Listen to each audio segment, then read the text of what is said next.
Assalamualaikum warahmatullahi wabarakatuh. Di sini saya akan menerangkan tentang landasan pemikiran. Pemikiran dilandasi oleh keyakinan bahwa manusia lahir ke dunia atas karunia Allah. Mereka tidak berdaya tetapi dilengkapi dengan berbagai kemampuan dasar yang penuh kemungkinan sebagai alat supaya dapat berbuat dan bekerja cipta rasa karsa dan karya untuk kemudian mengabdikan diri kepada penciptanya. Kemampuan dasar yang tersedia supaya dapat berfungsi sebagaimana mestinya dibelokkan sebagai upaya. Salah satu upaya utama ialah belajar sepanjang hayat yang berintikan membaca, baik terjadi di lingkungan keluarga, masyarakat maupun lembaga pendidikan formal.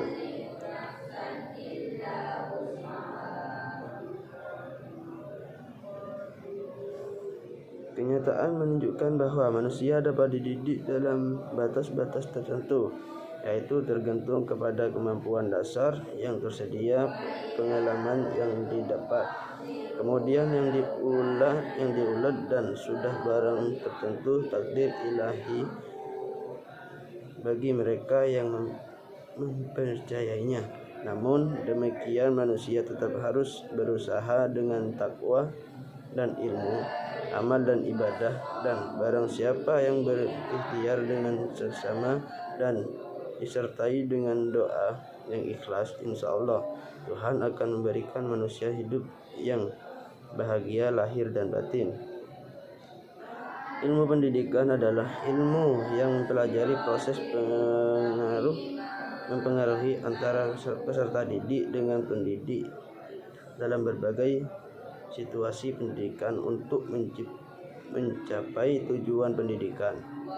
Proses mempengaruhi itu merupakan psikologi yang asasi, yaitu dialog di antara komponen-komponen pendidikan yang pada suatu saat harus terjadi dialog dengan sendirinya pada diri peserta didik sendiri.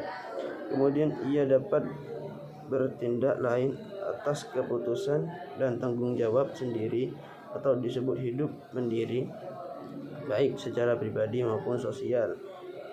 Hidup mandiri itu yang menjadi tujuan pendidikan, yang bukan hanya menerima apa yang didapat, tetapi bagaimana berbuat untuk dirinya dan sesamanya supaya hidup lebih baik. Manusia terdidiklah yang mampu membangun dirinya, menolong orang yang mendapat kesulitan, mengurangi kemiskinan yang kini melanda. Dunia sedang berkembang, mengatasi resesi ekonomi menengah, korupsi mempengaruhi supaya tidak perang nuklir,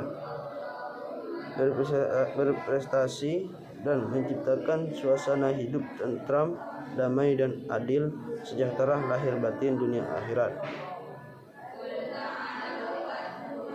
Ilmu pendidikan sebagai ilmu mempunyai ciri hakiki, yaitu ilmu normatif, berbuat dan tidak dapat melepaskan diri dari pandangan hidup.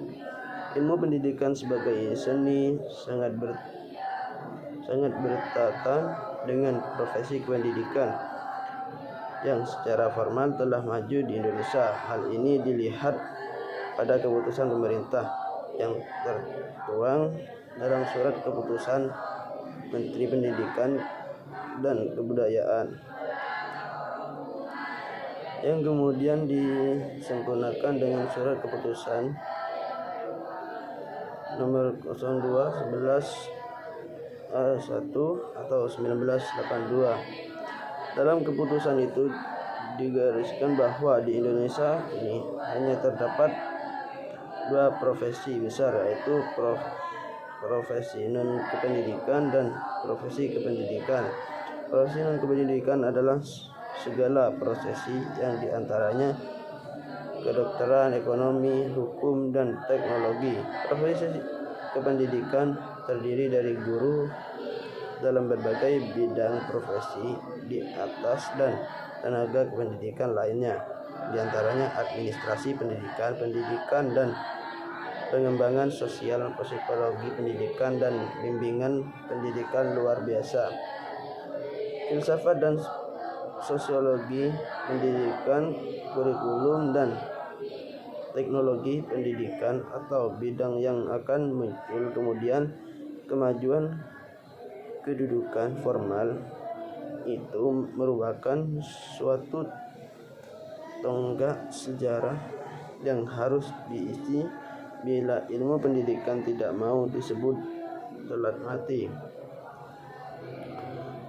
Sudah barang tentu ilmu pendidikan tak dapat melepaskan diri dan ilmu-ilmu lainnya yang relawan. Oleh karena itu, ilmu pendidikan adalah ilmu yang interdisipliner yang menuntut pendidikan dan teori-teori tertentu. Sejauh mana peranan dan dampak ilmu pendidikan terhadap kehidupan sangat dipengaruhi oleh pengadministrasian atau penetapan pendidikan itu sendiri. Itu sebabnya dalam kesempatan ini diterangkan diketengahkan administrasi pendidikan. Cukup sekian presentasi dari saya. Assalamualaikum warahmatullahi wabarakatuh.